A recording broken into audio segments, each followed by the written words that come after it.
क्या चीन दे सकता है पाकिस्तान का साथ, और अगर देगा तो किस फायदे को लेकर चीन ऐसी रणनीति अपनाएगा? कहा जाए तो इस समय पाकिस्तान का खर्चा पानी जो चल रहा है उसके लिए आईएमएफ उसको लोन दे रहा है, और कुछ नहीं, वहाँ की सरकार को रेगुलेट करती है वहाँ की आर्मी, और हालात ऐसे बन जाते हैं। लेकिन पहलगाम हमले को लेकर भारत सरकार ने जो कड़े कदम उठाए उसको लेकर चाइना अपना पक्ष दिखा रहा है और पाकिस्तान के समर्थन में खड़ा हो रहा है। कुछ तो अंदर ही अंदर खिचड़ी पक रही है जिसके बारे में हमको पता नहीं चल पा रहा है। इस बारे में चीनी विदेश मंत्री ने क्या कहा ईसाक डार से, बहुत कुछ है समझियो पॉलिटिक्स में, आइए जानते हैं।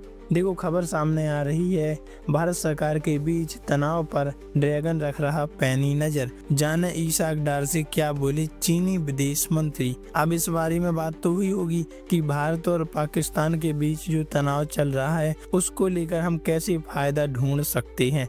जम्मू कश्मीर के पहलगाम में हुए आतंकी हमले के बाद भारत के एक्शन को लेकर पाकिस्तान अब दुनिया के सामने गिड़गिड़ाने लगा है। 27 अप्रैल 2025 को पाकिस्तान के विदेश मंत्री ईसाक डार ने चीन के विदेश मंत्री वांग यी से फोन पर बात की।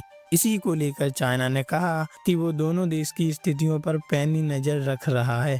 चीन की सरकारी मीडिया ग्लोबल टाइम्स ने एक रिपोर्ट के मुताबिक वांग ने डार से कहा कि चीन जम्मू कश्मीर के पहलगाम में हुए आतंकी हमले की निष्पक्ष जांच का समर्थन करता है, जिसमें 26 पर्यटक की जानें गईं। Communist party of China central committee के राजनीतिक ब्यूरो के सदस्य वांग यी ने फोन पर कहा कि चीन को यह भी उम्मीद है कि दोनों पक्ष संयम बरतेंगे, एक दूसरे की ओर बढ़ेंगे और तनाव कम करने की कोशिश करेंगे। ईसाक डार ने आगे क्या कहा सुनिए। आतंकवादी हमले के बाद दोनों पड़ोसियों के बीच तनाव के ताज़ा घटनाक्रम के बारे में पाकिस्तानी नेता ने वांग को बताया।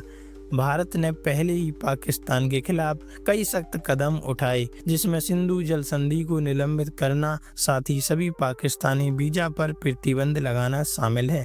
ग्लोबल टाइम्स के मुताबिक वांग ने कहा कि आतंकवाद से मुकाबला करना सभी देशों की साझा जिम्मेदारी है और चीन लगातार पाकिस्तान की आतंकवाद विरोधी कार्रवाई का समर्थन करता है। पिछले 4 दिन में 9 राजनयिक और अधिकारियों समेत कम से कम 537 पाकिस्तानी नागरिक अटारी बाग सीमा चौकी के रास्ते भारत छोड़ पाकिस्तान जा चुके हैं। एक अधिकारी ने यह जानकारी दी कि अधिकारी ने कहा कि रविवार को पाकिस्तान के 12 श्रेणियों के अल्पकालिक वीजा धारकों के लिए भारत में रहने की समय सीमा समाप्त होने के मद्देनजर कई पाकिस्तानियों के स्वदेश लौटने की संभावना है। उन्होंने बताया कि पंजाब स्थित अंतर्राष्ट्रीय सीमा के रास्ते 14 राजनयिकों और अधिकारियों समेत कुल 850 भारतीय नागरिक पाकिस्तान से भारत वापस आ चुके हैं। भारत सरकार ने जम्मू कश्मीर के पहलगाम आतंकी हमले को लेकर पाकिस्तान नागरिकों को भारत छोड़कर जाने का निर्देश दिया था। इस बारे में आपकी क्या प्रतिक्रिया है, कमेंट में लिखकर आप जरूर बताइएगा।